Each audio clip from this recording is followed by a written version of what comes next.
What's going on, chat? What's up, Jack?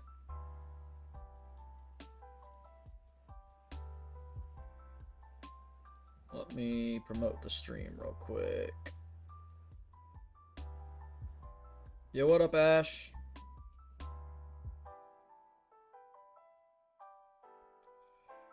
How you doing, bro, Shersky? Alright.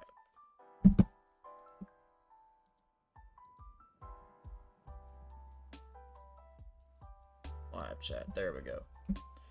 Hope you guys are doing well.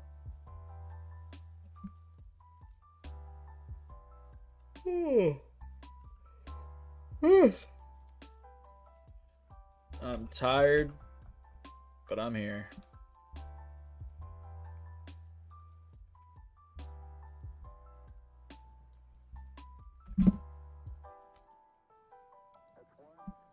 Three more months until a year. That is with the member milestone.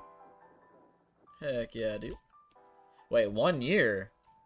57 months is more than a year.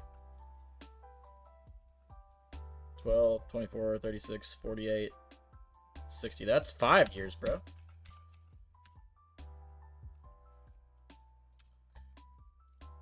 Not me counting on my hands, chat. Going 12, 24, 36, 48. Keyboard messed up. It happens, bro. It happens. I'm just pretty... I am back. Huh? Welcome Said back. I am back. I am streaming. yeah. I am tired, but I'm here. I'm here, and Ancient Gear Cringineer. Ancient Gear meme lord. Yes, sir. Just looking for this stupid gecko again, bro.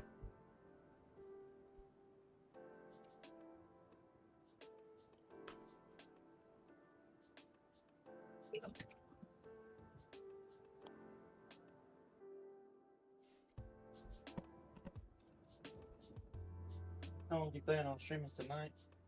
Don't know. And I hope nobody donates tonight, because that means I have to get up and go put shorts on off stream. That way I can come back to the stream and do the push-ups, because I'm not wearing shorts. I'm just in the boxers. What's up, Jackson? Well, it just says one push-up. It doesn't say when you do the push-up. That is true. This man's being a lawyer over here. He's playing lawyer ball.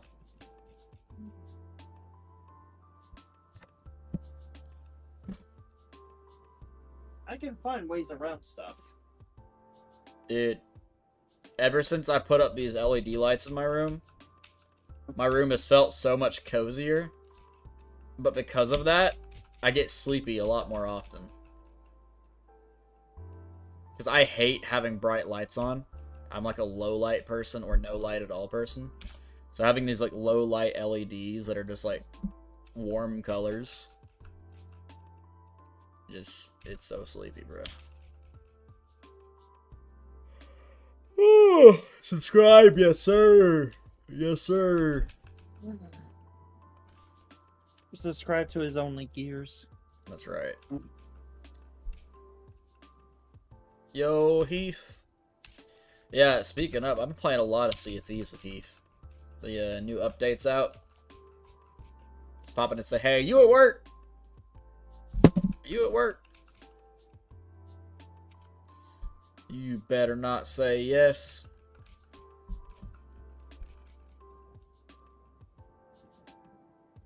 Pokemon's the best. Pokemon's pretty good. It's pretty good. Yo, what's up, Michaela? What's up? But yeah, dude, I'm just... I have hope. They've done a lot of good stuff for Yu-Gi-Oh! This year. They did some good stuff last year, but mainly a lot this year. And it appears to be that next year is just banger after banger after banger. I don't want to get my... Hopes up. Not hopes up. I don't want to get let down. Because so far, everything is banger after banger after banger, all the way up to February. But if it stays like that the entire year, like, if products come out that are just as exciting as Supreme Darkness, just as exciting as Maze of the Masters and the Blue Eye Structure deck, I'm gonna be beyond happy next year. I feel like last year was a pretty good year for Yu-Gi-Oh! They did a lot of good stuff. This year was pretty solid. They definitely made some mistakes, but it was a really good year. So I'm just hoping next year is just knocking everything out from before out of the park.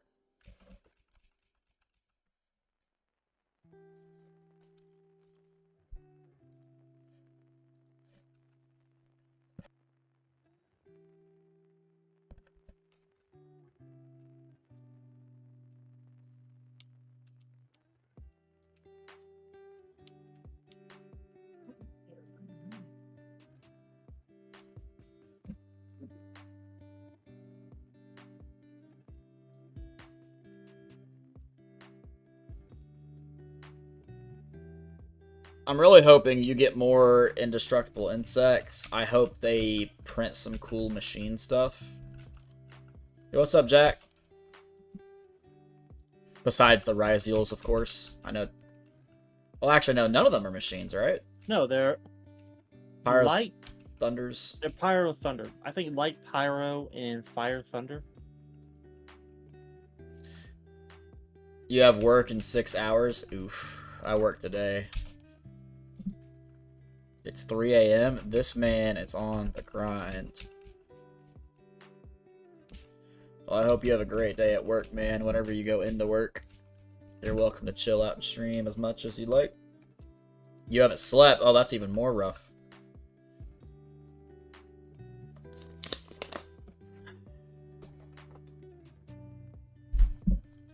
Oh, I did something today I never thought I would do.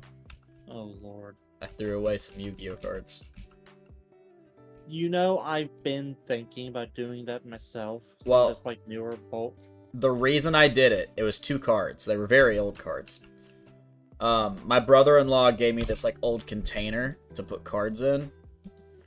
And he left 2 cards in it by accident, I guess. But they had, I don't even know what it was, stuck to the back and sides of it. And I could not peel it off. It was so dead stuck on there. And they were just common cards. Like, one of them was, like, Turtle Tiger. And I forgot what the other one was. They were, like, old cards. And just because I couldn't get the stuff off, and I already have bulk commons of it, and the near mint first, I threw them away just because they're considered damaged already.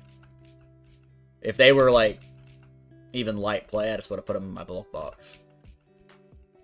You know, I feel like that's a common thing that happens to cards. Just some unknown sticky substance somehow finds its way between 2 of them and gets them stuck together. 100%.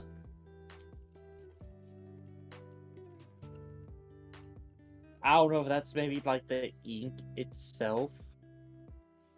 Like just in the climate, just melting and adhering to it. This stuff was like a third-party substance. I don't know what it was. One of them was like this dark blue color, and it was pretty well raised off the card.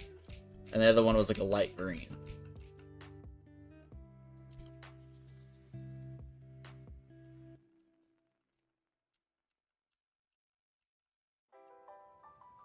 Now, if I was ever going to get rid of my actual bulk that is in good condition, I would either try and like sell or trade it into a card shop, or sorry, there was a gnat up there, or do like those Amazon like 20 card mystery lots and just slowly try to offload it. That way other people could potentially get use out of it, or I could make some extra money off it as like a little side hustle to fund the archives. Which is what I'll probably end up doing one day, is just selling the bulk in like little mystery packs, if I can. And make sure I always throw like foils in with them. But, I mean, I've got the space on my shelf right there, so I don't really have to get rid of it. But one day I will, because once I have, like, one of every card in the game, what use do I have for bulk? Exactly.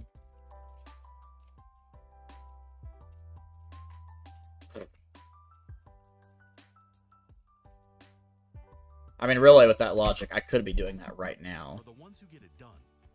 Oh, God. I hope I don't get a copyright strike for that. What? An advertisement popped up. I've got music playing in the background. Freaking hate YouTube, dude. Ever since they cracked down on those ad blockers, it's, they just throw out so many more ads.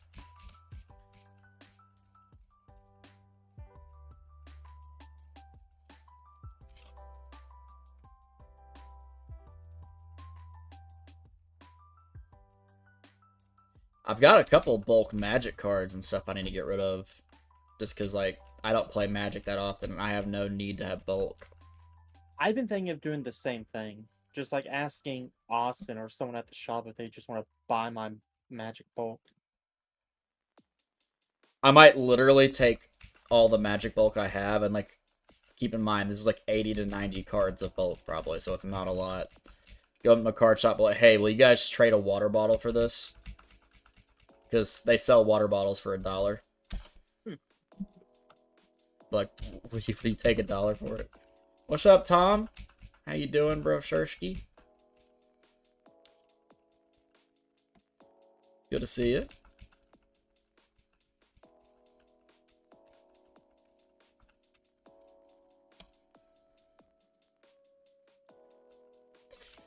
I mean, bulk of all sorts. I just don't need it. It takes up space, and it's stuff I just don't need. I'll probably do the same with these Union Arena decks that TCG player sent me. I just don't think they take Union Arena bulk. But I'm never going to throw it away. Like, it's always worth something to somebody.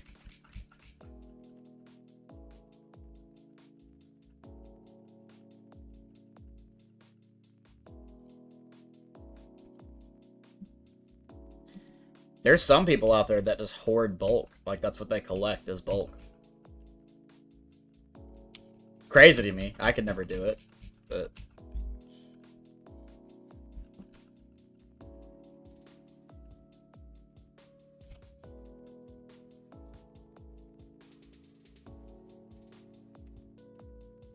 I don't want to end up like MCOL40 and having like 30 boxes behind me in my live streams. No offense to MCOL40. That's just a lot of cards.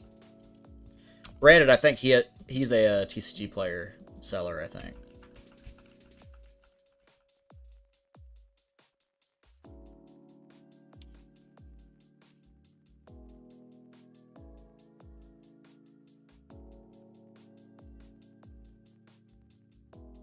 Something I have been thinking about doing for my bulk is alphabetizing it. I don't think I would go that far, but I probably do need to like sort all the spells into the different categories, normal, quick play, and all that. Same thing for the traps. Well, only reason I'm thinking about it is every so often I go through my bulk looking for cards. And if I feel like I had A through Z tabs in all of my bulk boxes, especially the Effect Monster Binder one, considering that one is full, it'd make it a lot easier and a lot faster to find my bulk. I might just take an off day, like, next week, and start on that.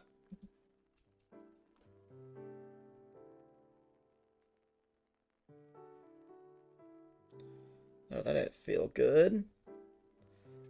I've got a burn on my tattoo, or really on my arm. And I just like scratched part of the top part of it off.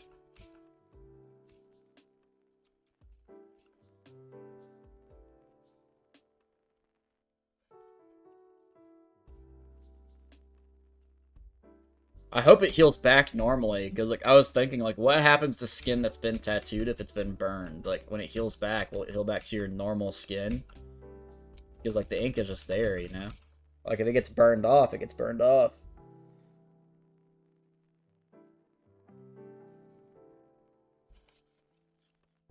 Welcome back, Ash.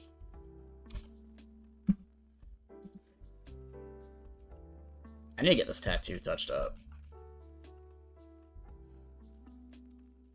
I need to get more tattoos.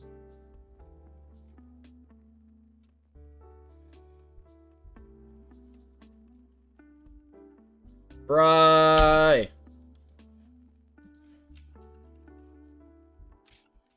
Another resident Yu-Gi-Oh lover has joined the chat.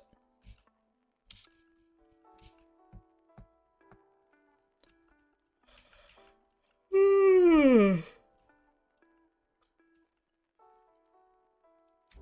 you doing, my dude? One of these days, I feel like I'm gonna do an Elden Ring stream, but like, it's gonna be so far in the future, and people are like, "Wow, you're playing Elden Ring, and you're not playing whatever is the new Souls game." You know what? Honestly, I don't think there's gonna be a new Souls game for a while, given Elden Ring. Elden Ring is pretty massive.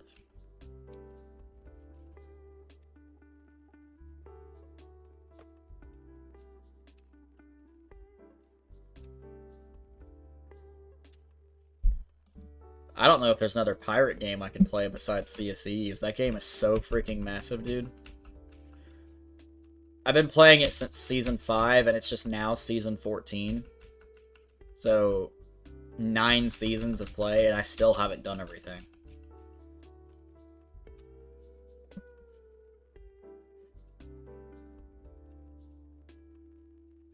You know what we should do?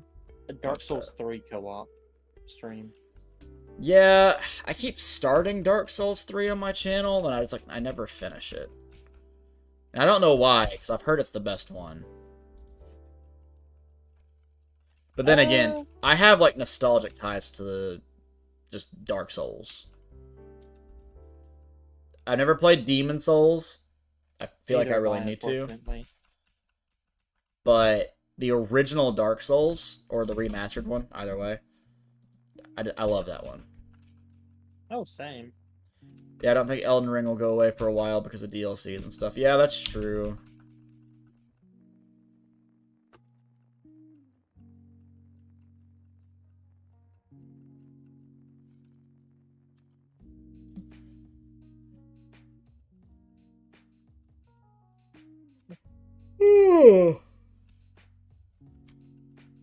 Depending on when Heath gets home tonight, I might play some Sea of Thieves. Or I might go to bed. I don't know.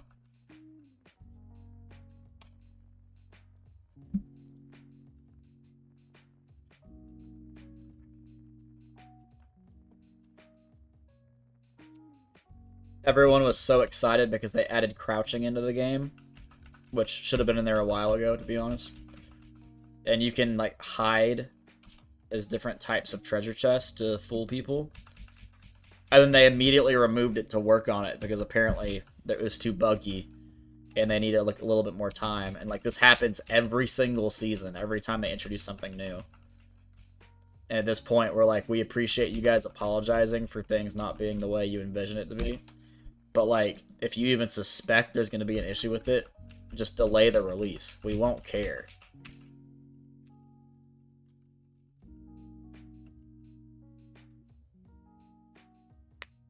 Which is what I really like what One Piece is doing.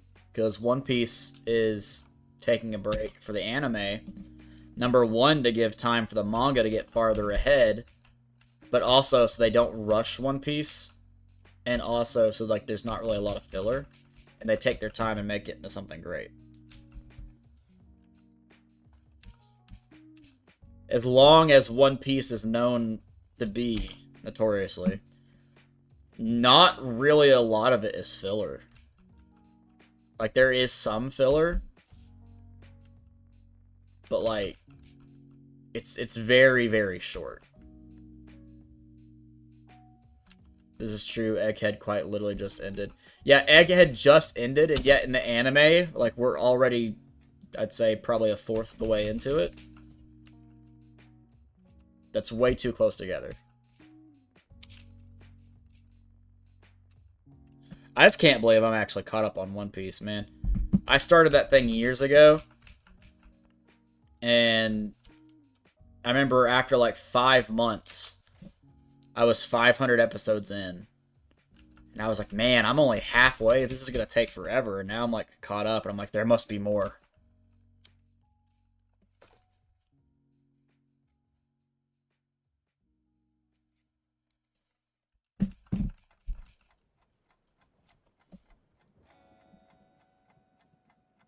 You read it for a reason. I'm just not really a manga guy.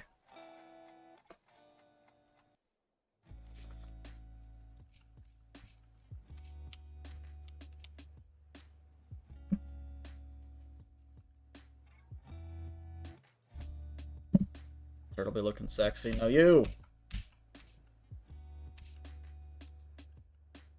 Yeah, I don't have an issue with manga. I don't know. I feel like if I bought it, where would I put it? It takes up a lot of space.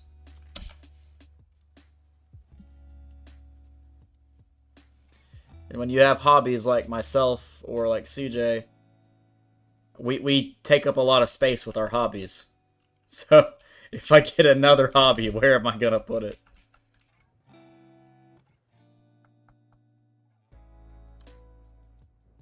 With how many volumes there are, yeah, it would be a lot of space. Yeah. Like, I've seen my sister's Fairy Tail collection. She has all the volumes of Fairy Tail. And it takes up, like, an entire wall.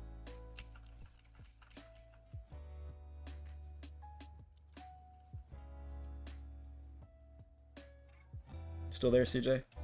Yeah, I'm here. Pretty sure. You appreciate my sister?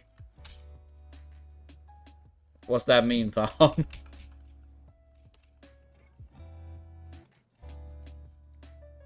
Laughs in my Naruto collection. That's fair. Naruto is a solid anime. Fairy Tail, yeah, Fairy Tail's great.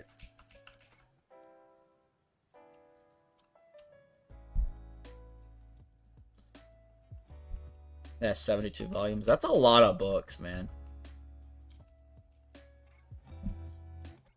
I mean, I can't, like, point fingers because I have 17 binders for Yu-Gi-Oh cards on my shelf right now. And there's going to be more because that's not even close to being every card in the game. It does make me really happy, though, CJ, because I'm about to be in 2010, which means I'm about 2 years away in the game from being halfway through it. Nice. And I'm buying stuff 6 months at a time, basically. So if I keep going at that rate, I finish a year of Yu-Gi-Oh! Every month. So a little over a year, and I should be completely caught up. Although, that could change. Because right now, every card I'm buying is basically 20 cents or more expensive. Which is very cheap, but 20 cents adds up. It's 5 cards per dollar, not counting shipping and sales tax and all that. But if they get even cheaper at some point, and they're like 5 cents, 1 cent, shipping included, and I can get even more, I'll be able to fly through even faster. It just depends.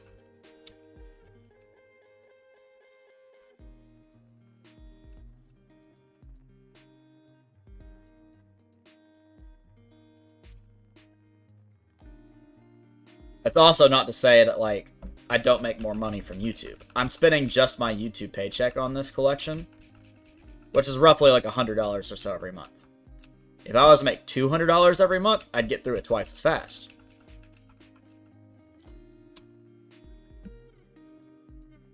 I miss the days where I used to make $600 to $700 from YouTube every month. Granted, it was only for a couple months in a row before everything fell apart, but... Oh, math, yeah. The math do be mathin'. And before long, you will get to a point where you can just buy a box and get all the commons and most of the supers from the set. Yeah, so here's the thing, right? I don't know if by the time I'm able to buy boxes for 70, 80 bucks, if it'll literally be cheaper just to buy the box and try and pull stuff, or just to throw everything into TCG Player's cart and spend less than the box would cost. That's the thing. Like, I just don't know. Now, if the commons and stuff equal about the price of a box, the supers, the ultras, and then the secrets are a little bit expensive, I might buy a box then.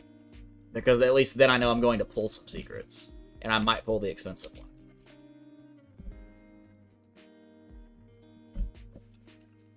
But I just don't know when that's going to be.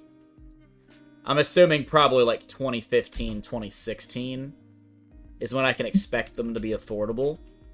Because even stuff from like 2012 is like dumb expensive.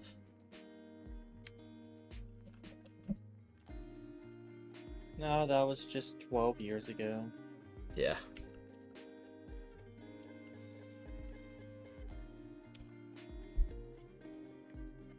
It makes me feel old. That's the year I graduated high school. Yeah, my sister graduated in 2012. I graduated in 2016. So I'm about to be on 9 years out of high school, and it does not feel real.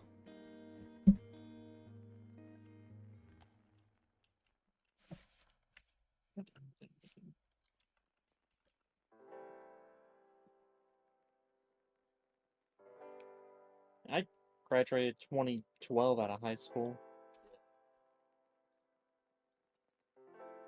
You're the same age as my sister.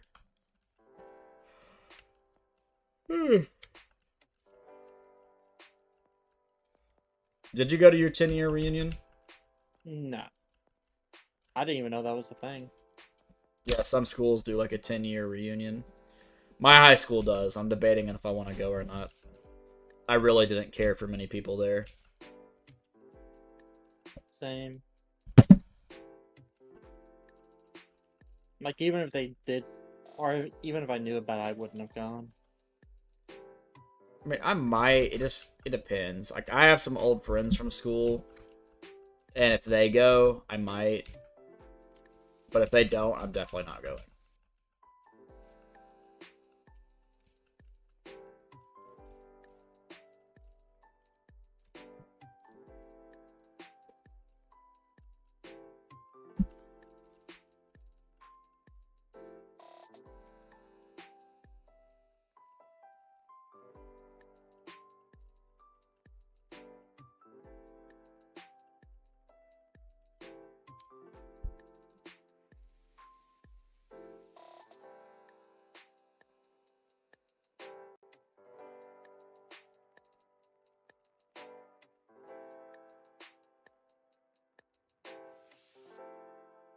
Have you seen the theory that the world actually did end in 2012 and now we're like in a alternate timeline?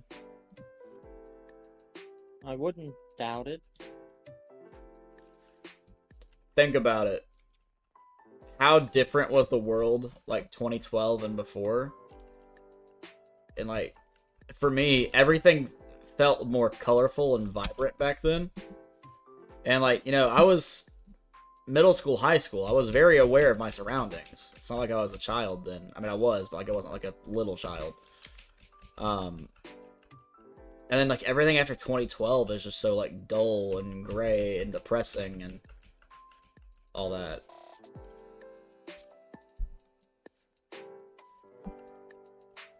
I think that's because we became adults. I wasn't. I was still in high school at the time. Or started to mature and become adults.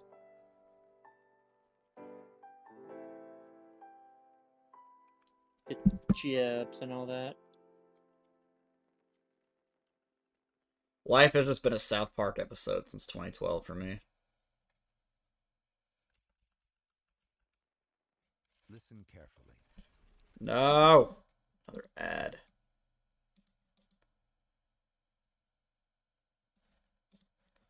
Gotta mute this stupid thing. There we go. I will not pay for YouTube Premium. Or Spotify Premium. Or anything Premium. Alright, honestly, I would pay for the Spotify Premium.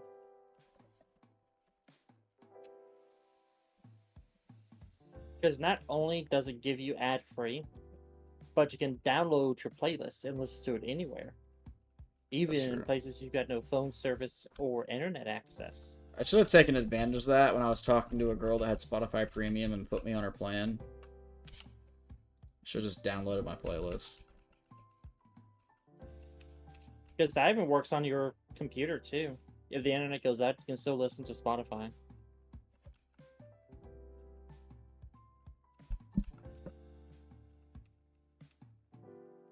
Plus, I don't know if they're still doing it, but I think with Spotify Premium, you get Hulu.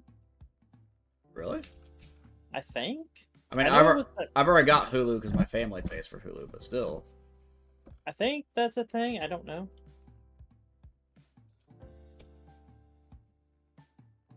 Don't quote me on that.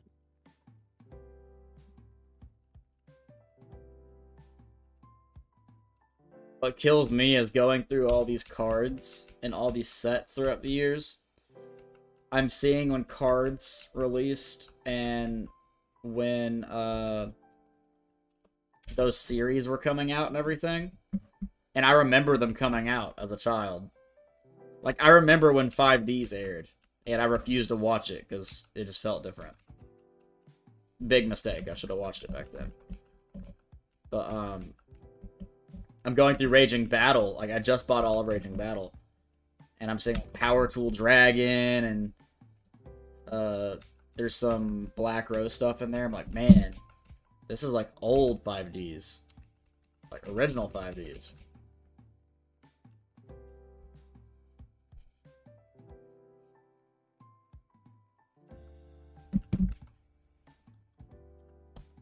And this nostalgia was even more real when I was in the GX era.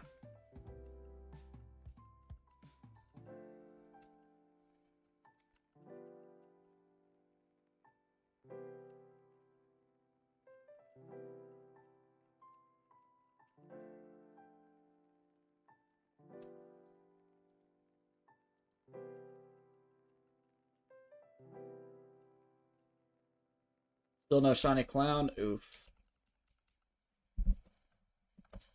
Yeah, I need to see if I can find like a black powder firearm collector to buy this revolver I have. Mine's a replica. I mean, like, it's able to be fired. It's just not an original. Just see what I can get for it, and then throw that in my collection.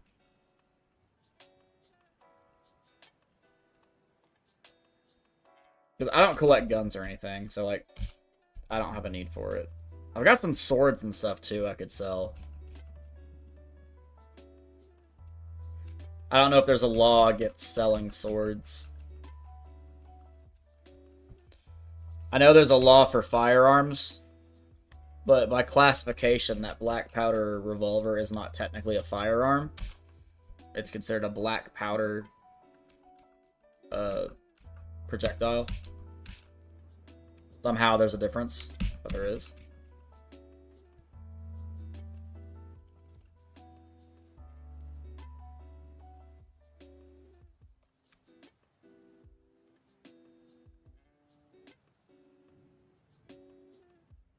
Tell you what, though, if I fired that thing, it'd probably blow my wrist off. Probably. Massive, dude.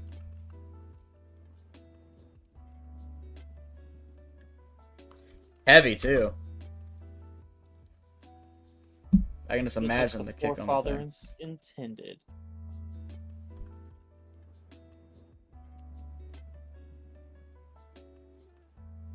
I want to fire it one day, but I'm kind of afraid to. It does have some corrosion around some of the cylinders. But, like, it's not bad, it's just, it's noticeable. Like, it kind of scares me to fire it.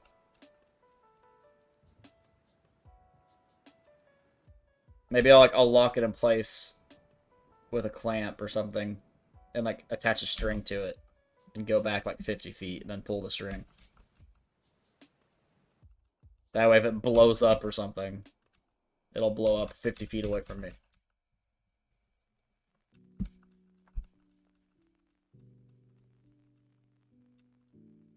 If I'm being honest, I don't think it'd blow up. But it's possible. Yeah, I've got that revolver. I've got, like, this dragon sword thing in my closet. It's just a decorative piece. But, like, it's sat in my closet for I don't know how long. I've got one of Ichigo's swords. But, like, I don't collect anime swords. I don't even know why I have it. Probably something you picked up from like a convention or something for a decent price. No, I got it when I was young, so like I might have got it for Christmas or something one year, or like a birthday thing or something. I don't know. It's cheap.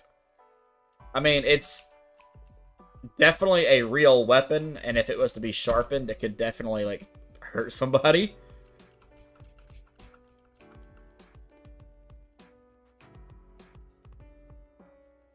But right now, it's probably better off just as a cosplay prop.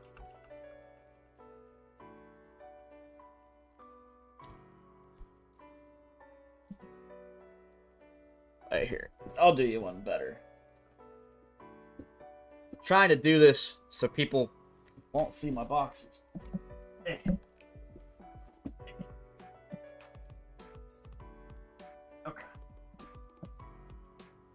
It is this. You know what that is, CJ? Hold on. Sucker's actually kind of heavy. Like, to hold it outright, it takes a lot of forearm strength. It's meant to be his Sheikah, I think. The end is, like, purposefully, dulled. Like, it's not sharp to a point.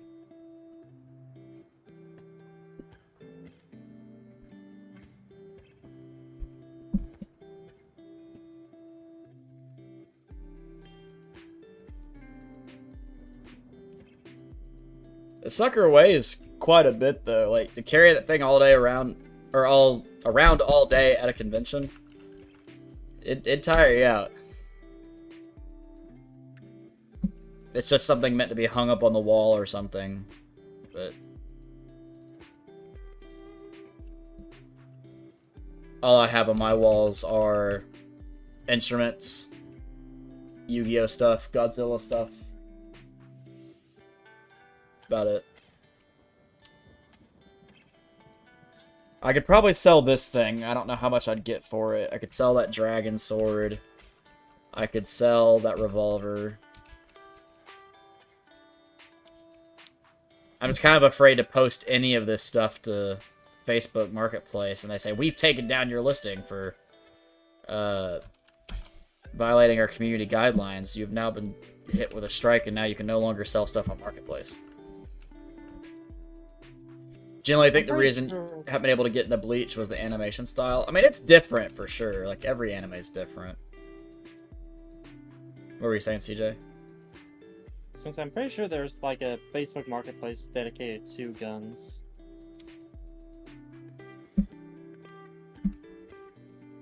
I know since technically, like I said, the revolver is not a firearm. It's a gun, but it's not a firearm. There's no laws preventing me from selling it like a gun. Just because it's classified differently. But the problem is finding somebody who would want to buy it. And I might be better off going to a gun show. Yeah. Or like a Civil War reenactment or something.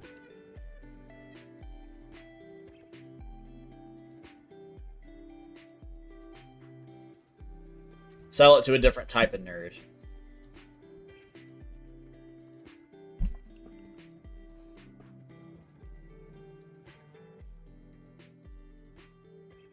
Oh, I just randomly remembered this.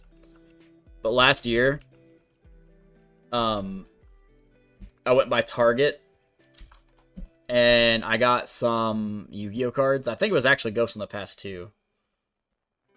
And or maybe it was 2 years ago. I don't know. Whatever Ghost in the Past 2 came out.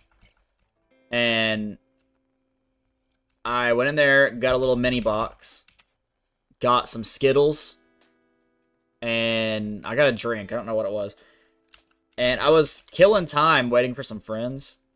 And I sat out like on the sidewalk, opened up the Skittles, and was eating them and opening Yu-Gi-Oh cards at the same time. And just like immediately like had a flashback to being a child, basically doing the exact same thing, like eating snacks, opening Yu-Gi-Oh cards. Deja vu. Yeah, it was crazy. It hit different. Something like the 2000s, the style's incredibly different for 1,000-Year Blood War. Yeah, see, CJ is the resident Bleach expert here. I don't really know a lot about it. I've told him many times that, like, I have spurts where I love Bleach, and I watch it like crazy, and I have spurts where, like, I absolutely hate it and just don't want to watch it. Bleach, it's definitely one of those anime where you can see the art style change over the years. Like, through each arc and season, the art style and the animation just gets progressively better.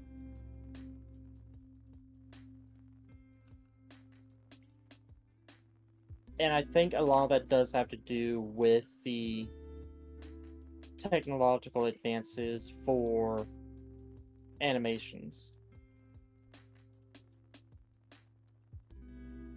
Which I think even the manga's art style has changed over the years as well.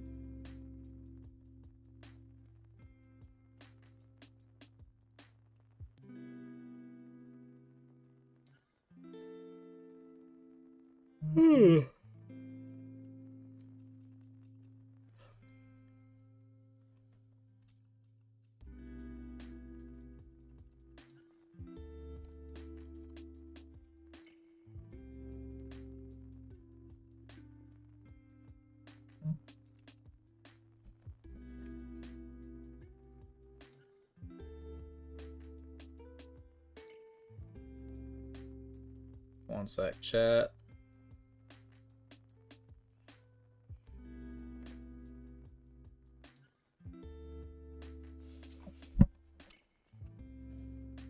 Yo, Z with the $1. Turtle seems sleepy. No, Michaela, you gotta understand. I don't seem sleepy. I'm perpetually sleepy. Time for push-up? Oh, God. Okay, I gotta put on, like, shorts or something. How am I gonna do this? Just turn your camera off or adjust it to where it looks the other way. Yeah, I'm just gonna turn it to the right. Oh, no. You can still see. Hold on. Right, upward! Upward! I can't really get it to point upward. I think you need to go to the doctor about that. Yeah, that's probably fair. Let me just, like, do this. Okay. Maybe. Just maybe. There we go. Alright. Let me find some shorts or something.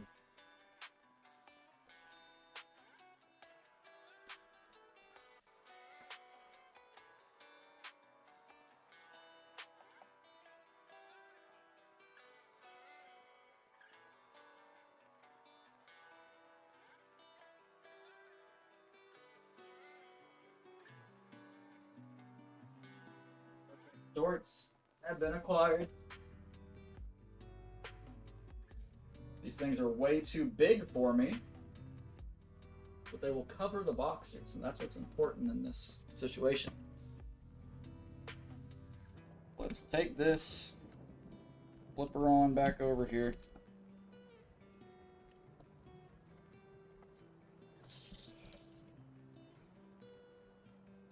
Okay.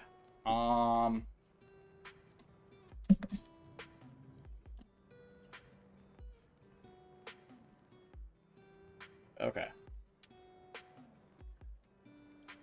Z, since you paid for one push-up, do I do... Because it's only going to be one, so it's not going to be hard. Do I do clap push-up, diamond push-up, or one-hand push-up? Pick one of the three.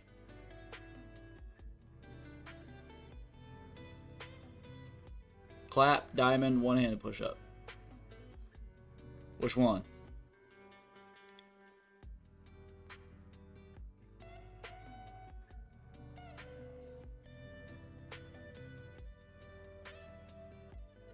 Wait on you, Z.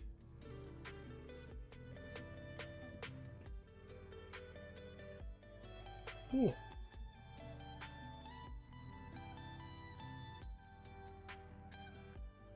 Okay, I'm just gonna sit back down until Z says which one.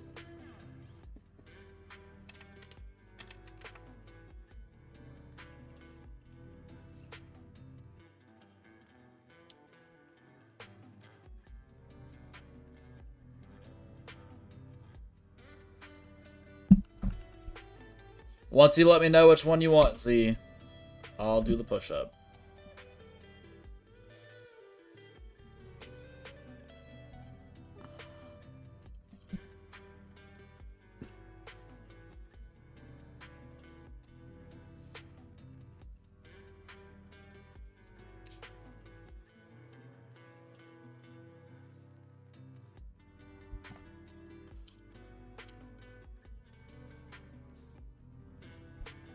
Z, which push-up do you want?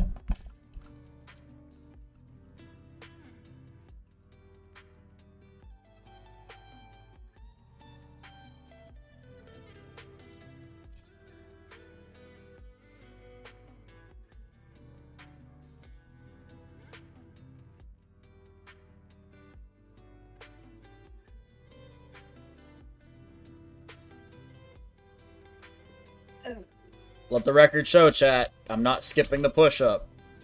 I'm just waiting to hear which type of push-up I'm doing. I say just go ahead and do whichever one you want. That's the thing. I don't mind doing any of the three. I'm indecisive.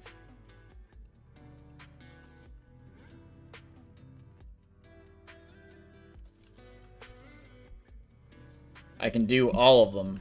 Granted, the one-arm push-up is the most awkward one for me. I don't know why, it just is.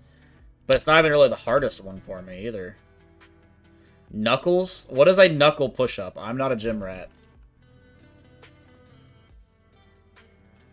Explain what it is and I'll do it.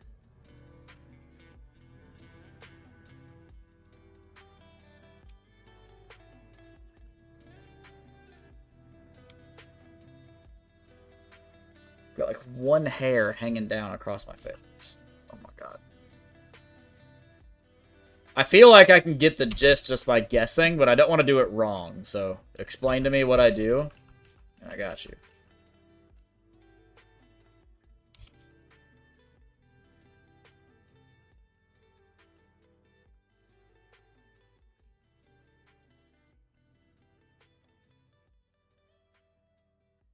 One hand push up with a fist instead of open hand. Explain it like I'm 5. Thanks.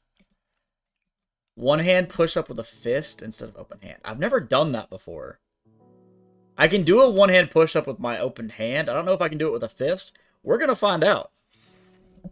I've never tried to do this. Also, let me put this sword away while I'm standing up. Okay. So, one hand push up with a fist instead of open hand. That's gonna be weird. I don't know if I can do that. I also don't know if you guys can see me past this big old chair. There we go. Okay, so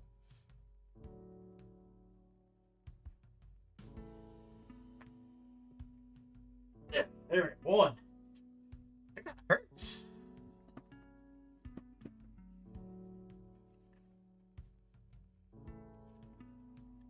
My knuckles feel the burn, chat.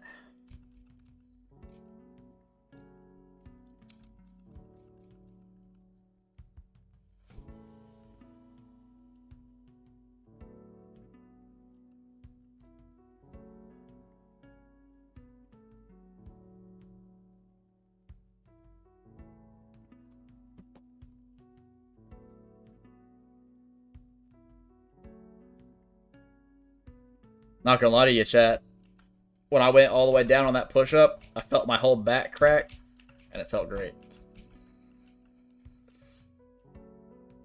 Difficult, I used to have to do them with two hands in gym in high school. Well, two hands, I feel like it wouldn't be that bad. I have more stability with two hands.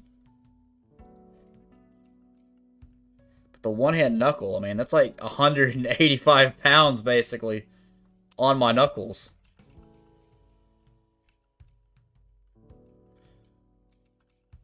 Well, it's probably not 185, because I mean, I weigh 185, but with the plank-like position, it's probably just distributed differently.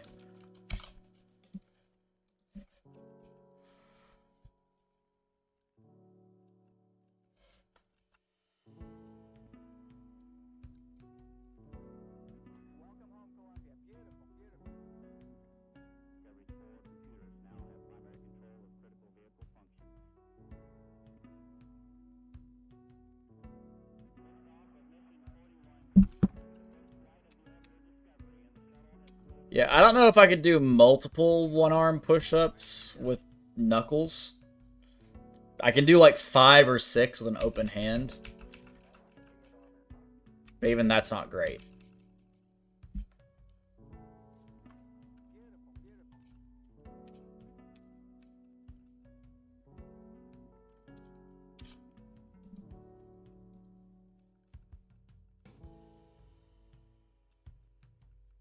Or actually, hold on.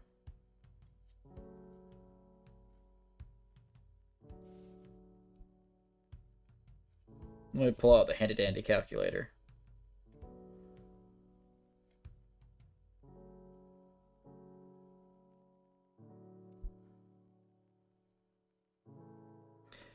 Actually, that's about right. I'd always heard that however many push-ups you can do, divide that by 4, and that's how many one-arm push-ups you can do on average. I can do about 30 push-ups. So divided by 4, that's 7.5. I can do 5 or 6, so that's actually kind of close.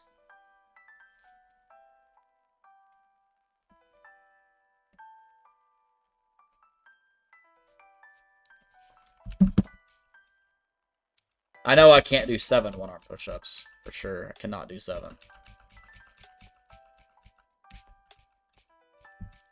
I'm probably comfortably around the 5 or 6.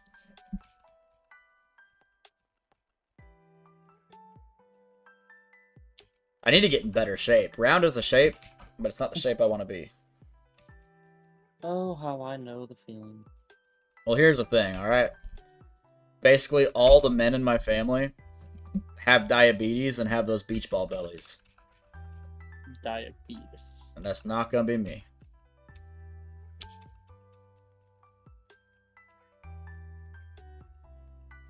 Bryce says, how I relate. Starting tomorrow, I'm probably going to start my core workouts again. Just because I put on a little bit more than I would like to while working at Panda. But man, is their food good. You know what's ironic? When I worked at Burger King, I think I actually lost some weight. Really? But when I started working at the furniture store I do now, I think I gained some weight. Yeah, that is a little strange. Well, the difference is I hardly get lunch breaks at Burger King. Whereas where I'm working now, we eat out a lot. Because a lot of the times we are out on delivery at lunchtime, so we just eat wherever we can get the truck through.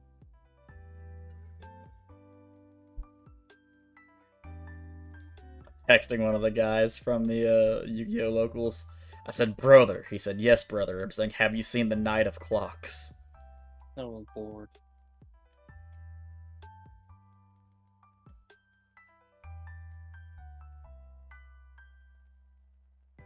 This man.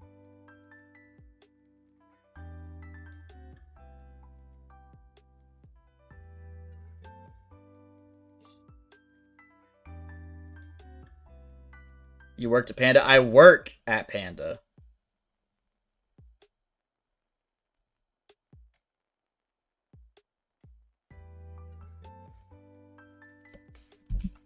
I worked there today, actually. I don't go in tomorrow. But I'll be there Saturday, and Sunday, and Monday, and Tuesday, and Wednesday, and Thursday. But I'm off Friday.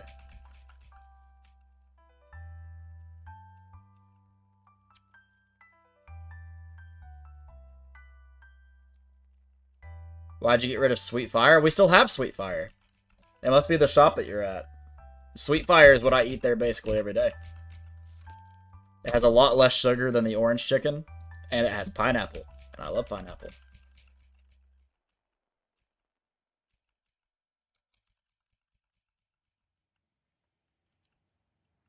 Yeah, that orange chicken at Panda Express has so much sugar, dude. It's insane.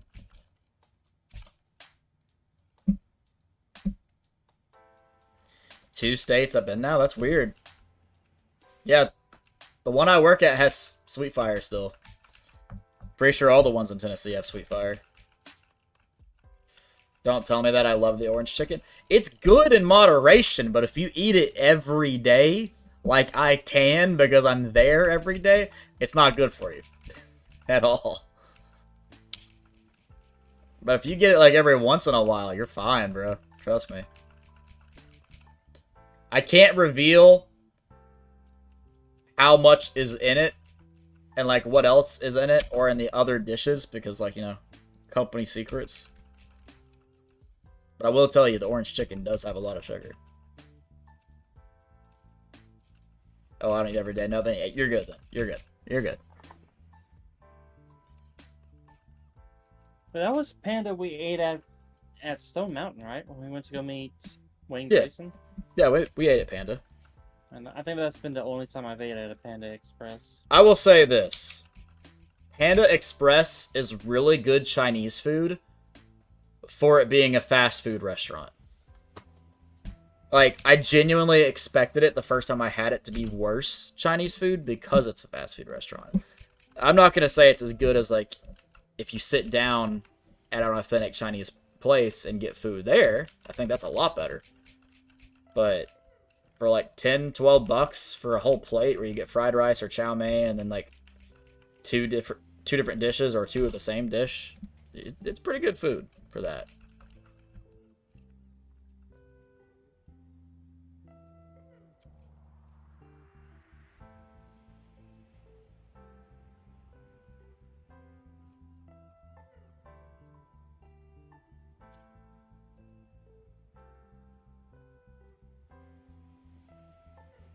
I will tell you, though, the orange chicken doesn't have nearly as much sugar as the apple pie rolls.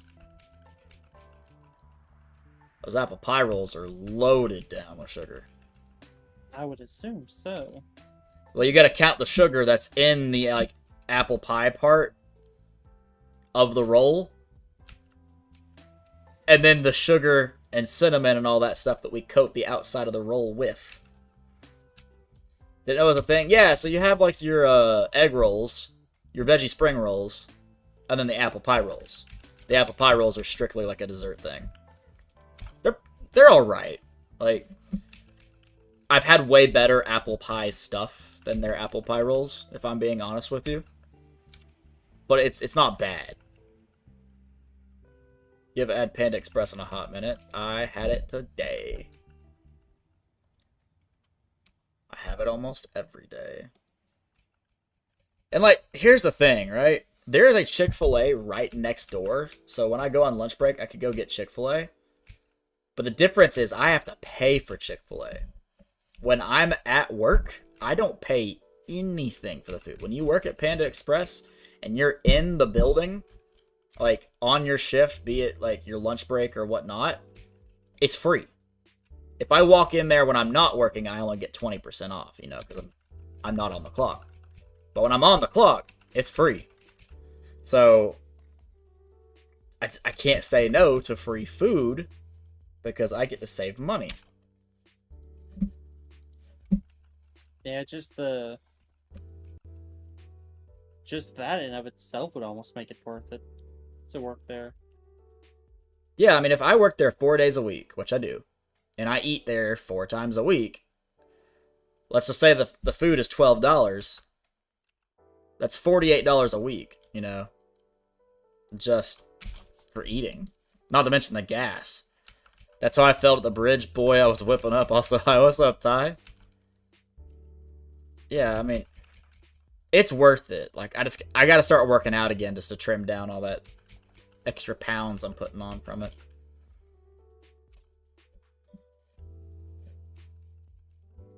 I think Mikey's been trying to take Jeremy to the gym lately. Yeah. Mikey slimmed down a lot, too.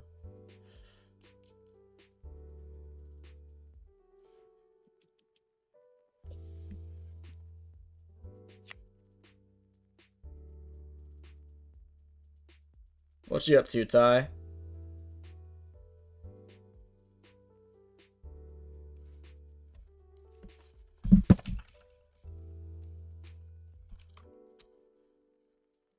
Ty, if I don't lose weight, right? If I don't trim down from all this weight from Panda Express, how will I ever get Mira Jane to notice me, bro? I'm just saying. It'll never happen.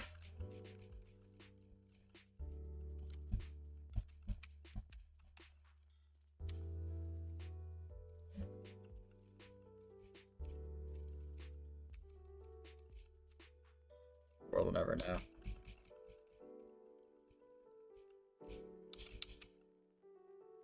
Get together with her brother and sister first. No, I'll die trying. I'll die trying.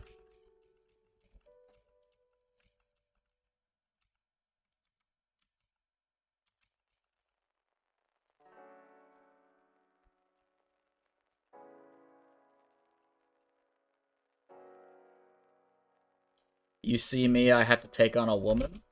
Wait, what? Or is it how you do? Oh yeah, you gotta fight that chick.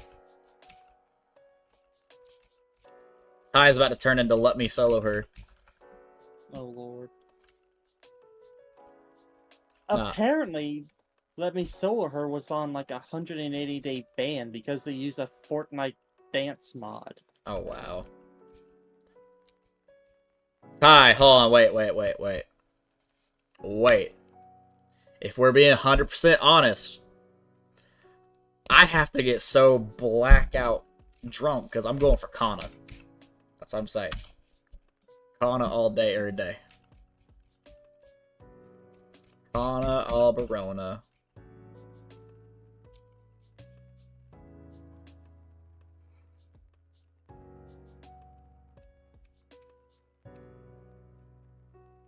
And her father, Guild Arts.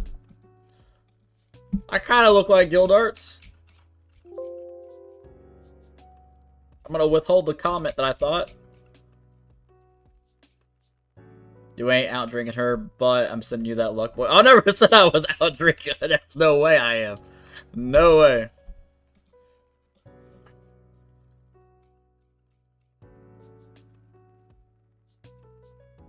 For context, CJ, it's Fairy Tail, in case you haven't seen it. Nah, I have not seen. You trying to be her father and go for her? Nope, that was not the comment at all. Not at all. I had a comment. I have just withheld it.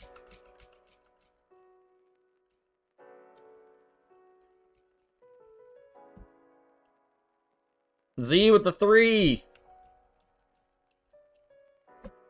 Appreciate you, Z. That's another $3.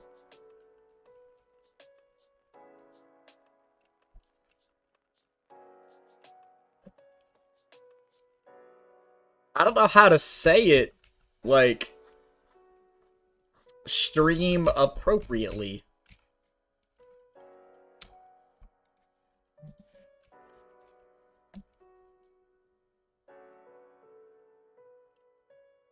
Three more knuckles? Okay, but can I do two-handed knuckles? It's fine. You have my Snapchat. You know what? That's a fair point. I'm messaging you, bro. Where are you at? There you are.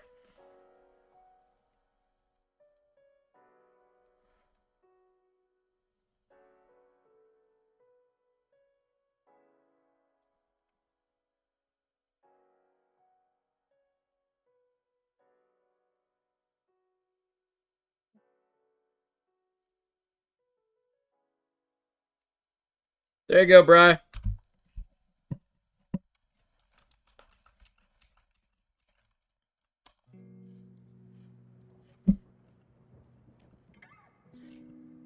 Gotta get Jack Turtle Sure. Bet I can do two hands with it.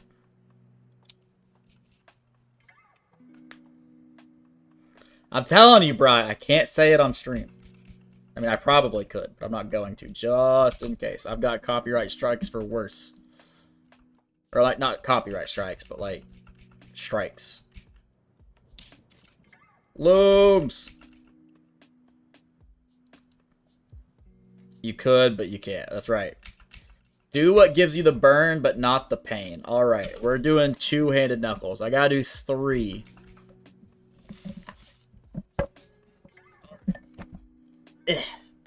Knocked over this Pokemon card I had on my desk. There we go. I'm still very new to these knuckle push-ups. This still kind of feels weird. Okay.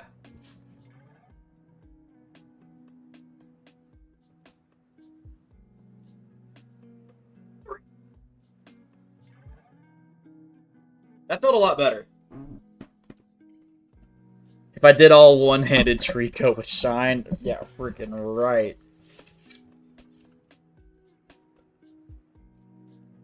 That actually didn't feel that bad.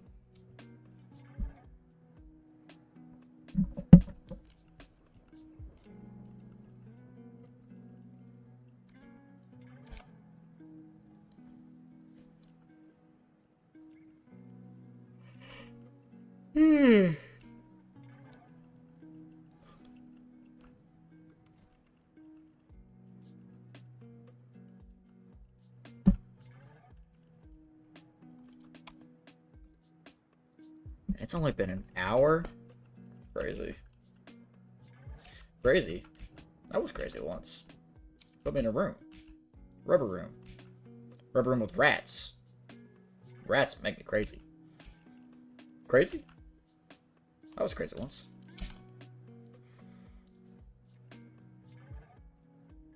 I'm gonna start a whole thing in my chat. Little do you guys know, CJ has already made his way towards my house with a loaded shotgun. So why do you think I've been so quiet? That's exactly right. He was like, that's it. That was the final one. You got one more. That was it. I'm sending the heavy artillery beetle. Back in Platinum, but I need the National Dex to hunt Heatran and not very motivated to find what I'm missing. You know, that's very fair.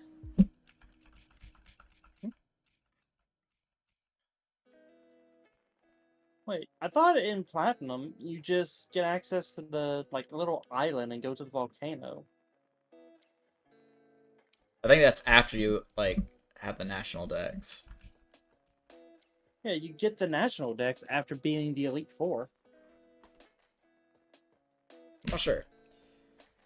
I started watching Or- Waking the Dragons to go to bed to a few nights ago. Waking the Dragons is like a good arc, but like it's not something I can watch very often. Speaking of Panda, can you mail me 6 pounds of however it comes of Sweet Fire? I cannot, because even I don't get the Sweet Fire. But I would if I could. Not if you didn't see them all before that. Really? It's been a while since I've done that.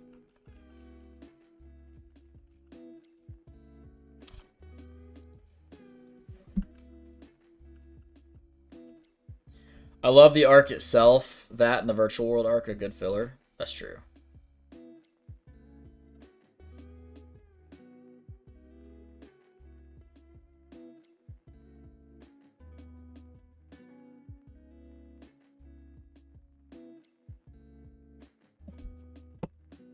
Dang, sad Sawaddle facts. You've had your copy of Platinum since 2019, maxed out hours, only beat Elite Four this year. It's such a good game, man. I've restarted my Platinum a couple of times, and it makes me sad. But, like, I've always backed up my Pokemon onto my Pokemon Ranch.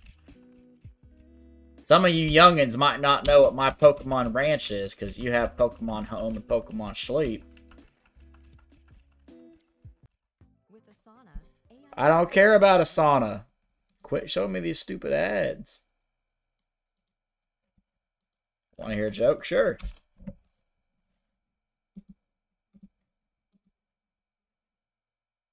Once this ad is over with, I can keep the music going. Pokemon Ranch in 2024. How you doing? What's up, Sonic? I'm doing.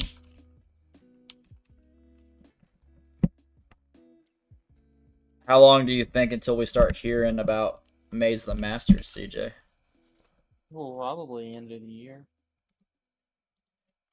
You think they'll wait till wait till December? Yeah. Actually, now that I think about it, we know everything in Supreme Darkness now, right? Yeah. And we know everything in the Blue-Eyed Structure deck. Mm-hmm. That only leaves Maze of the Masters and Alliance Insight. Which they'll probably start announcing stuff for Alliance Insight end of this month, close, probably. Anywhere between end of this month and middle of next. Dude, I mean, we still don't even know the main theme yet. We don't. But the Supreme Darkness comes out the 26th in Japan. I ought to buy Platinum to see what the hype and nostalgia is about. Yo, what's up, Chucky? Dude, Platinum is a freaking masterpiece of a Pokemon game. I still remember. Me and my parents went to Biloxi over the weekend. Mm-hmm. And on our way back, we swung through Pensacola's Toys R Us. I went in and just bought Platinum. And they gave me the little minifig for it, too.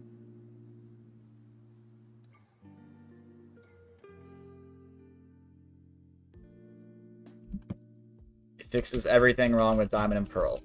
Facts. And they add more. Which, honestly, there wasn't much wrong with Diamond and Pearl back in the day. There wasn't a lot wrong, but there was some. Can't even do anything because your storage keeps bothering you. Oof.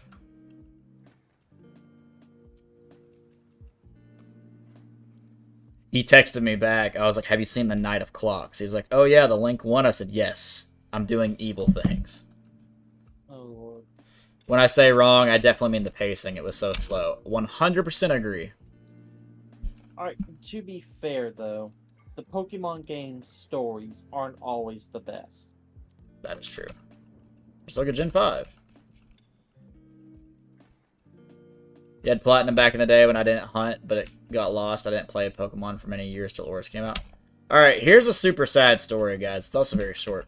When I was a young lad, I had my DS Lite. And I just left it in my room. Because, like, where else am I going to put it, right? Well, we had some guys come work on the house. For, like, stuff on the outside and some things on the inside. Like, I think it was specifically, like, the windows they were working on. And one of the workers stole my DS that had my Pokemon Pearl in it and my Pokemon Red Rescue Team to give to his daughter for her birthday because she wanted a DS. And we could never prove that he did it, but the boss knew it that he did. I don't know if anything, like, happened, but, like, we never had concrete proof saying, hey, you stole this kid's DS. So, you can imagine how upset my mother was and how upset I was. And as a child, like, she did get me a second DS. Because, like, back then they weren't nearly as expensive as they are now. But it was still very frustrating. The story feels Batman. Dude, no, 100%. While he was there, I gave him this look the last couple of days he was there. And he knew I knew. BDSP was not a very good introduction to Sinnoh for me. While I started with Hoenn, I'd skip Sinnoh out of unknowing going into Unova. Honestly, BDSP was trash. I said what I said, and I'll stand on that hill, and I'll die on it.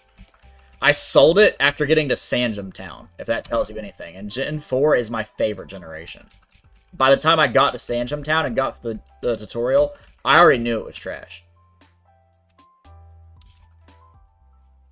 Brilliant Diamond Shining Pearl is just a straight 1-to-1 update or 1-to-1 game of the original, with the only changes being the quality of life stuff with the box, and the underground. That's it. It just didn't feel right. It was made during COVID and given to another company. Maybe that's why. I don't know. Whenever I sat down to play BDSP, I was so excited because I knew it wasn't going to look the same, obviously. It was going to have different graphics. But I was like, this is the same game. It's got to have the same feel.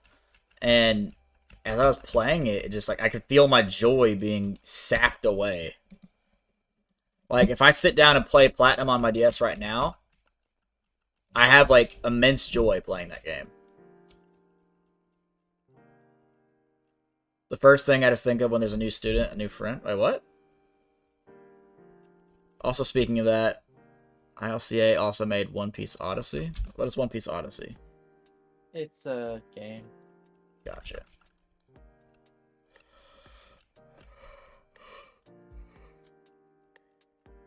I think it's cool you can hunt Shaman or whatever else, but ye.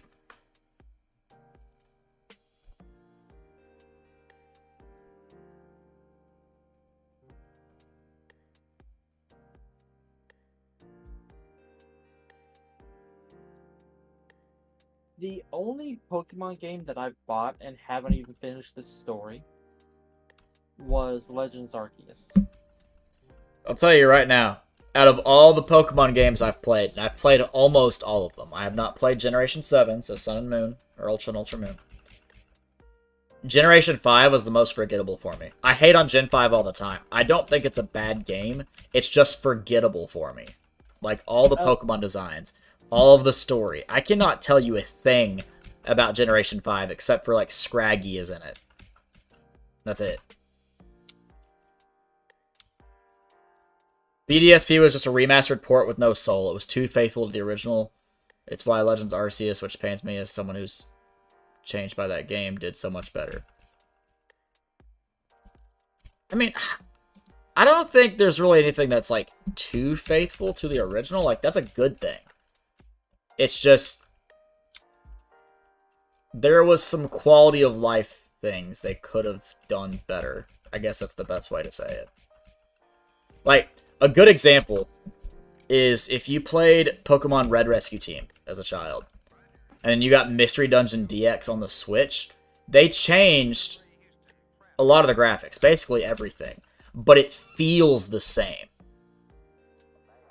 BDSP did not feel the same. I knew it was the same game. I knew I was playing Gen 4, but nothing felt similar to me. You never finished PLA because I haven't faced Arceus in the game itself. I did see the credits, though. For me, I like Oris better than BDSP. See, I never played Oris. I was very afraid to, because doesn't Oris have Mega Evos? Yes. That's probably why I told myself I'd never play it. I hate Mega Evos. I think they introduced new Mega Evos, too. See, I'm just a Pokeboomer. I hate Mega Evos. I hate Z-Moves. I hate Gigantamax. I hate Dynamax. All that stuff. I think it's just dumb. So, I've got nothing wrong with Mega Evolutions. Though I feel like in some cases they could have just made it a straight up another evolution of the certain Pokemon. I don't know. It's just,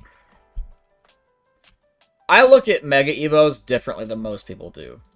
When most people look at Mega Evos, I think they see it as like the Pokemon in the heat of the battle pushing themselves even farther, like transcending their evolution and getting this mega evolution. Like, it's one step further. I see it as lazy design. They're like, oh, we got to do something new and inspiring. Let's take these Pokemon that already exist and just, like, change their appearance a little bit. Maybe their color palette a little bit. Now they have better stats, but it's the same Pokemon. And that's why I hate Dynamax even more. It's like, hey, let's take this Pokemon and just make it big. And then change all of its moves to moves that have the word max in front of it. I will admit that part about Dyna and Gigantamax is a little silly. That's just how I see everything. Like, with how they do Pokemon. Like, the new stuff they wanted to introduce didn't engage me like it does most people. And like, I know I'm not the only one. Like, I know there's other people out there that also hate Mega Evos. I'm not the only person. It's just, when I look at it, it just seems lazy to me. Take this Pokemon, make it big for 3 turns, then it goes back to normal. Basically. There's 2 things I hated with BDSP. That was the characters looking chibi, and that they made where the Shiny Charm only works for the eggs. See, I didn't even know they had a Shiny Charm. Because I know in Gen 4, there wasn't a Shiny Charm in the original Gen 4. Like, we had the Poke Radar. But the chibi thing definitely was part of the graphics I hated. But it wasn't. Look, it wasn't. It wasn't the biggest turnoff for me. When you can't remember what tree you put honey on, big facts.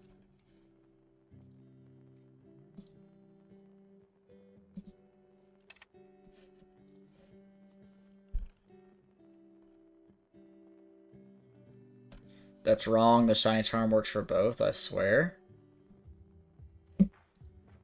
I mean, with it being a Shiny Charm, it should work for both. I would assume. But I don't know much about Shiny Charms. It actually doesn't. They confirmed it only works on eggs. That's so weird.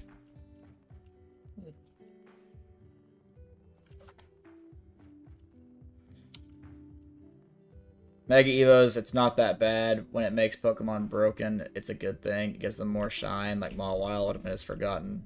Espinda. Yeah, I mean, like, okay, let me make it very clear, right? I'm not opposed to the Pokemon Company or whoever's over the production of games doing new things. I want them to do new things. I've watched this game grow since I was a child, right? It's just every time I've seen them do new things, i.e. Mega Evos, Dynamax, Gigantamax, Z moves, all these things, for me personally, they've just never felt unique enough. They just felt like lazy design. That's not true for everyone. Like, there's a lot of people in my chat that love Mega Evos. But, just, I don't know, for me, it just hits different in a bad way.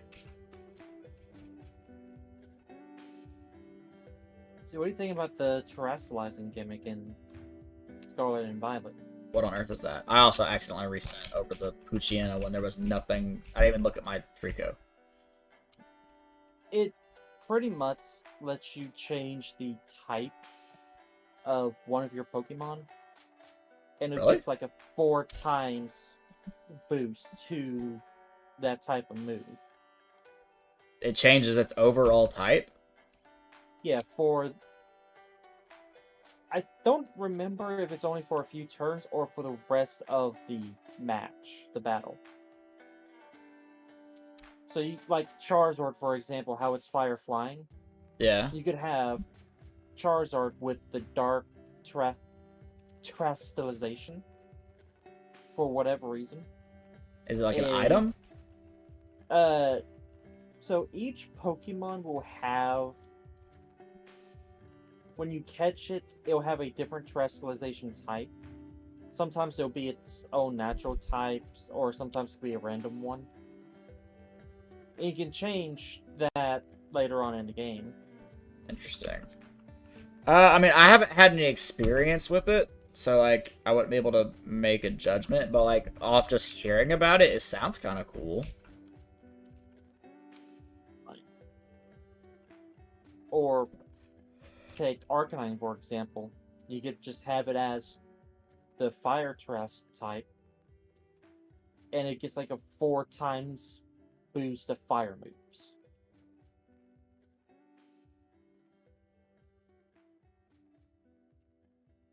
Very good for VGC because your opponent won't know what type it is. They also made a change to Hail. Terra is the only reason why Shedinja is not in that game. Oh, that'd be crazy. Having something that has Wonder Guard, but you don't know what type it is.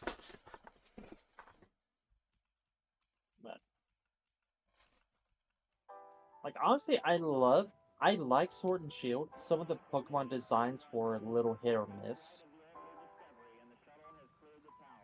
But to be fair, with how long Pokemon's been going on, and the over 1,000 different Pokemon, it's going to be hard to have consistent bangers in terms of design and not have stuff that starts to get a little lackluster. Kayla says I hate the Poke Radar. I say that because I suck at using it for shiny hunting. I mean, it definitely takes practice. Like, you really have to get comfortable with it. But once you're comfortable with it, you can get literally any shiny you want. It's so dumb easy after that. I got really good at the Poke Radar at one point. But, like, before I really wanted some stuff, I tried using the radar just randomly, and it was awful. I hated it. Oh, they made shiny hunting incredibly easy in Sword and Shield. Well, I say incredibly easy. Easier compared to past games. It's incredibly easy, dude. With the shiny charm and all that, your odds are like 1 out of 200 something. I got so many shinies on Pokemon Sword, but I still have not got a single one on here. I mean, I found that Poochyena, but I can't catch it. In Scarlet and Violet, you make sandwiches, and depending on the ingredient combination, you can make like certain types of Pokemon spawn and give them increased shiny rates. And since it's overworld encounter, so you actually see the Pokemon, you can just like walk or ride around, causing Pokemon to spawn and despawn for the duration of the sandwich buff, and just see which ones are shiny. And you can send like the first member of your party out, and they'll just start attacking and like solo fighting Pokemon and KO them, but they won't KO shinies. It's an unpopular opinion, but it became too easy in Scarlet and Violet. I've been thinking shiny hunting was too easy since Sword and Shield. Like, it's incredibly easy to set up a competitive team in Scarlet and Violet.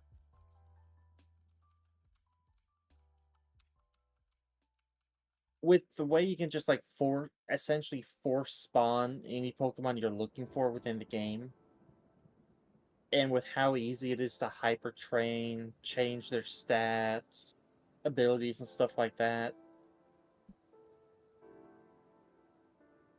like it should not take long to get a fully competitive team every like ranked season in Scarlet and Violet. Have you seen the meme where it's like steps on one leaf while time traveling the future, and it has a picture right next to it? Yeah. Or like moves a chair. Yeah, I saw one the other day, and it was Pokemon and Yu-Gi-Oh! And it had Blue Eyes in Charizard's stance, and Charizard in Blue Eyes stance. I've seen it. It was really weird. Definitely too easy in Scarlet Violet just because of the sandwich gimmick. That's why I always settle on finding the shiny normally. I mean, honestly, I'm bored as all get out right now doing this. It's only good because I'm like chilling with chat and chilling with CJ here. But like, I don't mind this. It's just boring. But I enjoy the hunt. I also enjoy the Poke Radar, but I get a little too frustrated sometimes because I'm a little too rusty with it. Well, you can like disregard the sandwiches in Scarlet and Violet and like farm outbreaks, because it will show on your map like where certain outbreaks are and what Pokemon it is, and you can go to that outbreak, send your lead Pokemon out to start KOing Pokemon. Then after like so many KOs, you save the game, and then like just save the game, recall your Pokemon, and then just like walk around causing the Pokemon in that immediate area to spawn and despawn, and eventually you'll get a shiny. Because I'd done that for a Venomoth outbreak, and that's how I caught my first shiny in that game. A shiny Venomoth. Without having to do the sandwiches. I just haven't bought Scarlet and Violet because after Sword and Shield, I was like, never again. Never another Pokemon game. Or really, it was after BDSP. I hear it's a great game, but I enjoyed it. But then again, I've enjoyed like 99% of the Pokemon games I've played. when Scarlet Violet was announced and it showed the main characters riding around on that legendary Pokemon, I remember someone made an edit where they just put the 5Ds opening on top of it. Oh, Lord. Time for Z to get loopy. He has to take Tylenol PM. Big oof. Not gonna lie, Sword and Shield shiny hunting, best times I've had in shiny hunting. I mean, I like it. It's just, it's so easy. You get the shiny charm and all the other stuff on top of it, and it becomes 1 in 200 something just on random encounters. I mean, you spend 30 minutes and you get the shiny. That was my experience, at least on my live streams. Well, you usually don't get the shiny charm until you complete the national decks. Yeah. Which I did. I played the whole thing on my stream. Shiny charm and Dens is 1 in 100. Yeah, it's just too high odds, you know? That's why I really like doing this stream right here and like looking for Aron on Emerald and stuff. Because the odds are so low, it actually makes having the shiny Pokemon feel special. In Sword and Shield, none of my shinies really feel special to me.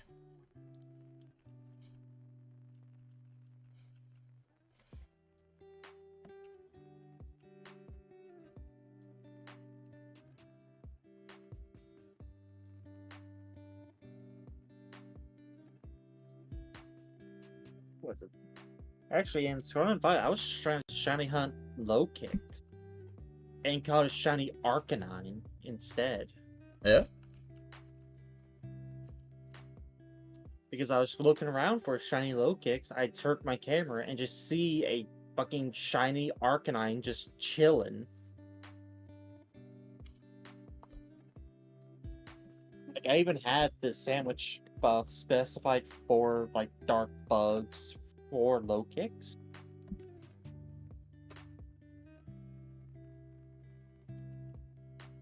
I really want to pay the money to get my DS modified. That way I can have a capture card in it and just stream straight from my DS.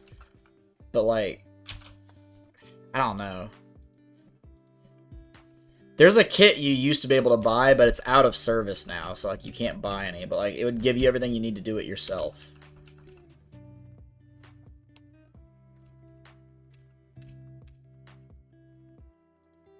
Feels special to me since I've had my fair share of long hunts and short hunts as well. There's not really an in-between, just a lot.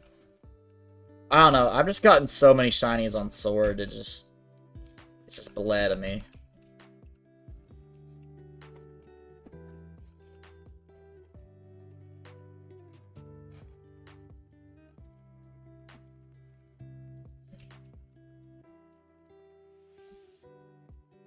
Oh, you know how I talked about not getting food that has that thing on the side that says like contains bioengineered food product?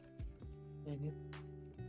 It's been like a week or two since I haven't had any, to my knowledge, that has that in it. And I feel a lot more energized throughout the day. When it gets to nighttime, I'm very sleepy, but it feels like a natural sleepy. Like before, I'd kind of like slug my way to like 11 p.m. midnight and then just randomly be sleepy. Now, like once it hits 10 or 11, I feel myself like winding down. But throughout the day, I have more energy.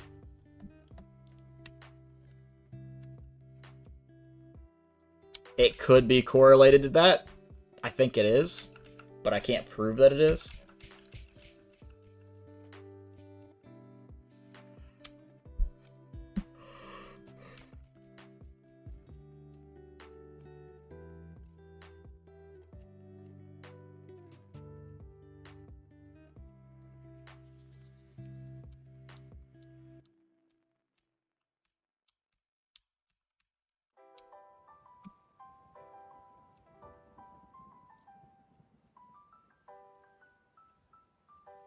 More natural to food, the quicker process through your body, if I remember correctly, or at least the healthier it does, so improve your sleeping patterns. Yeah, like, not gonna lie, I could lay on my bed right now and probably within 20-30 minutes just knock out. Which is unheard of for me, because typically it takes like 2 hours for me to fall asleep.